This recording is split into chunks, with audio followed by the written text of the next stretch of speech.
Eu acho que o Porto vai se organizar muitíssimo bem, vai ser inteligente na forma como vai usar as lacunas do Benfica, nomeadamente o jogo entre linhas. O Benfica tem alguma dificuldade, e se o Benfica pressionar alto, a condicionar a primeira fase de construção do Futebol Clube do Porto, pode aí efetivamente ter muitos dissabores, porque o Benfica normalmente, quando quer condicionar, é mais no individualismo e não no coletivo, com o coletivo, digamos, e pode ter aí alguns dissabores, mais nesse ponto. Só ainda não ouvimos a Sofia, nomeadamente em relação à confirmação daquilo que era a ideia do Manis, de que Di Maria hoje deveria ser titular no Dragão, o regresso de Tomás Araújo, também de Florentino, que foi poupado, estava ali à bica com os cartões amarelos e foi poupado precisamente para o jogo de hoje. Queres começar por aí? Porque é que Bruno Lage poupa um jogador como Florentino para o Dragão? Se há jogo em que o Florentino faz falta ao Benfica, é um jogo em que o Benfica vai ter o jogo dividido, digamos assim, em que o Florentino terá mais vezes a oportunidade de exibir a sua maior qualidade, que é a capacidade de povoar bem a zona do meio campo, as interseções que faz, as antecipações. Florentino tem no seu lado defensivo a sua mais-valia e, portanto, num jogo mais dividido, Florentino é muito mais necessário do que num jogo em que o Benfica tem mais controle sobre o adversário. De resto, em relação a Di Maria, comprova-se porque ele se sente muito mais confortável à esquerda do que à direita, embora seja um jogador do plantel do Benfica que sente menos dificuldades a jogar à direita. Portanto, não será Bruma, será Di Maria, e sim a partir da direita e não a partir da esquerda.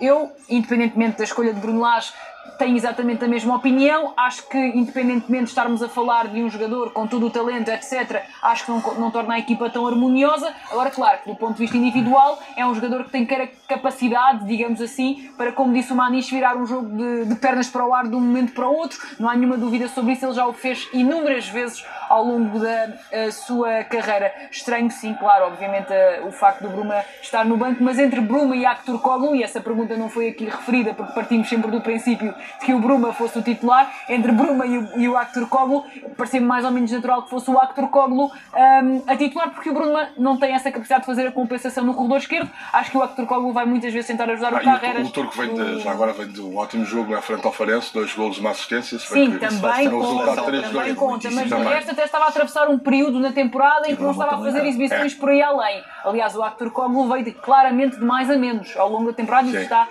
completamente, acho que é mais ou menos claro, e estamos todos de acordo em relação a isso. E depois, já agora dar aqui também um apontamento do lado do Futebol Clube do Porto. Esperava-se que Martin Anselmi repetisse o 11 pela terceira vez consecutiva. Acho que muito do clássico, digamos assim, se poderá desenhar nas costas de Fábio Vieira ou de Coxo. Acho que a equipa que tiver mais capacidade para proteger essa zona do terreno poderá estar mais vezes próxima de estar mais organizada, como dizia o Manis, porque é uma zona do terreno difícil, tendo em conta que estamos a falar dos médios mais capazes de desequilibrar para a frente e não para trás.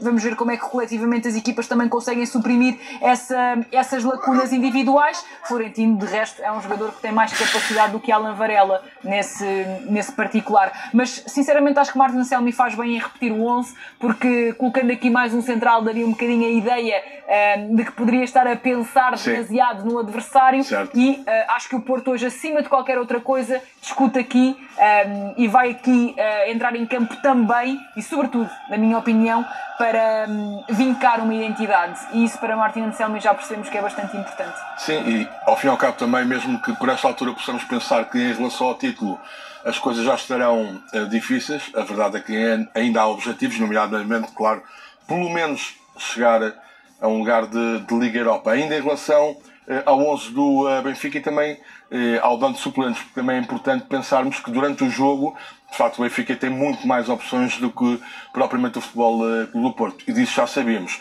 No banco, Amdouni, Artur Cabral, Belotti, Sheldrup, enfim, Bruma, já falámos dele. O Artur Cabral, sendo muito difícil compreender, chegou agora, uma outra cultura, um outro futebol. O jogador é jovem também, o Porto aposta bastante nesse jogador, mas é basicamente isso. O banco de reservas do Benfica se permite mudar dinâmicas, mudar individualidades, mudar a parte coletiva, e por isso aquela questão do tal favoritismo. O Manis toca na questão da pressão, da responsabilidade. Ontem eu tive para mim uma ideia, não sei se meus companheiros concordam, em relação à pressão, responsabilidade, decisão ou importância do jogo, tanto faz.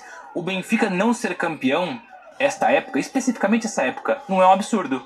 Porque o Sporting, aliás, começou muito bem, é bem verdade que depois caiu de rendimento, mas não é absurdo o Benfica não ser campeão. Mas passa a ser um absurdo, por mais que seja um momento de transição, o Porto nem sequer ir à Liga Europa. Então eu vejo que também a responsabilidade é gigantesca para o Porto. Repara que o Benfica reforça-se em janeiro e é por isso, e tens notado a pressão é enorme no Benfica que tem vindo a fazer ao longo desse tempo com o Belotti, com o Pavlidis, com o Dal, com o Bruma, com o Arthur Koglu. E o Manu só não.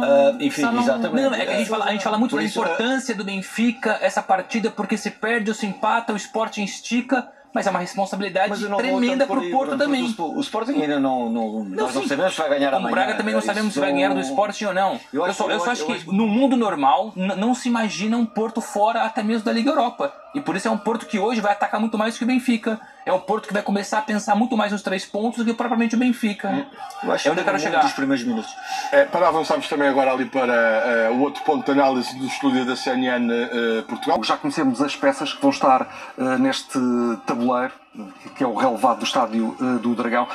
Temos que assinalar este facto de Anselmi apresentar pela 3ª vez consecutiva o mesmo 11. Significa isso que ele encontrou aqui um 11 tipo, e se o Benfica, o 11 escolhido pelo Benfica, que tem dinâmicas rotineiras, poderá ser aqui a mais-valia e vantagem para o Benfica no jogo de hoje? Olha, eu diria, começando pela última parte, eu acho que o Benfica é um 11, é uma estratégia à semelhança daquilo que fez com o Atlético de Madrid. A diferença é que o Futebol Clube do Porto não joga como o Atlético de Madrid. Mas o que é que eu quero dizer com isto? Que possivelmente o Arthur Koglu será o jogador que vai tentar fazer ali o corredor e controlar este carrossel. PP, que tem características diferentes de Mora, e Fábio Vieira. Fábio Vieira pensador, Mora executante, pensador frio na finalização, e PP com capacidade para acelerar o jogo. São 11 que se podem encaixar, mas sobretudo estes momentos no meio campo acho que vai ser a luta do jogo. André Pipa, estes 11 são pontos de partida. Aquilo que te pergunto é que impacto poderá ter no jogo do Porto a possibilidade, por exemplo, de Orsnes jogar como segundo avançado ou terceiro meio-campista. A diferença é que isso poderá fazer? Eu não sei se jogará ou não. O que eu vejo... Uma possibilidade? Sim, essa é uma possibilidade. Pode ter impacto. O que eu acho que, sinceramente, Henrique, independentemente das escolhas, já percebemos que o Anselmi chegou à conclusão que são estes, portanto é o terceiro 11 consecutivo, é com estes que ele vai tentar derrotar o Benfica. Já vimos que Bruno Lage, ou mostrando demasiado respeito ou não sabemos qual é a condição física do Di Maria, aparentemente estará a 100%, senão também não entrava de início, ou não sabemos com que tempo o Bruno Lage acha no fundo que o Di Maria vai jogar.